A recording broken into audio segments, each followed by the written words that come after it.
मिरजेत स्वस्त दरात चारचाकी दुचाकी गाड्या आणि सोने मिळवून देतो म्हणून ऑनलाईन आणि रोखीने पैसे उकळून आरोपी फरार. 25,85,000 रुपये फसवणूक केल्याप्रकरणी दोघांवर गुन्हा दाखल. स्वस्त दरात चारचाकी दुचाकी वाहने आणि सोने मिळवून देण्याचे अनेकांना आमिष दाखवून कोट्यावधींचा गंडा घालून फरार झालेल्या आरोपीवर अखेर गुन्हा दाखल झाल्याने फसवणूक करणाऱ्या रॅकेटचा भांडाफोड झाला आहे. मिरजेतील दोघांची तब्बल 25,85,000 रुपयांची आर्थिक फसवणूक झाल्याचा धक्कादायक प्रकार उघडकीस आला आहे.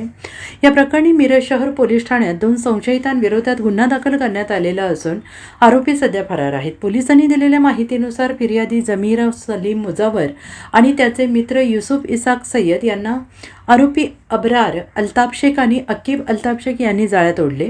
बाजारभावापेक्षा अत्यंत स्वस्त दरात कार, बाईक, सोने मिळवून देण्याचे आश्वासन देऊन आरोपींनी या दोघांचा विश्वास संपादन केला. लाखाचा गंडा घालून आरोपी पसार.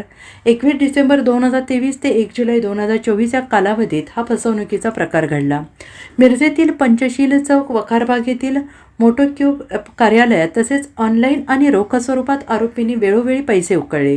जमीर मुजावर 8,45,000 रुपये, युसुफ सय्यद 17,40,000 रुपये. पैसे घेतल्यानंतर आरोपींनी ना गाड्या दिल्या ना सोने. उलट त्यांनी आपले मोबाईल बंद करून पोबारा केला. आपली फसवणूक झाल्याचं लक्षात येतात दोन्ही पीडितांनी पोलिसात धाव घेतली.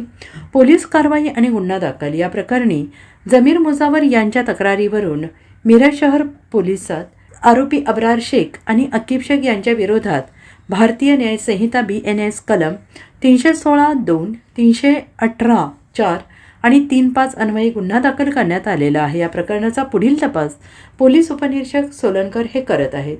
Bureau report SBN Marathi, Miraj.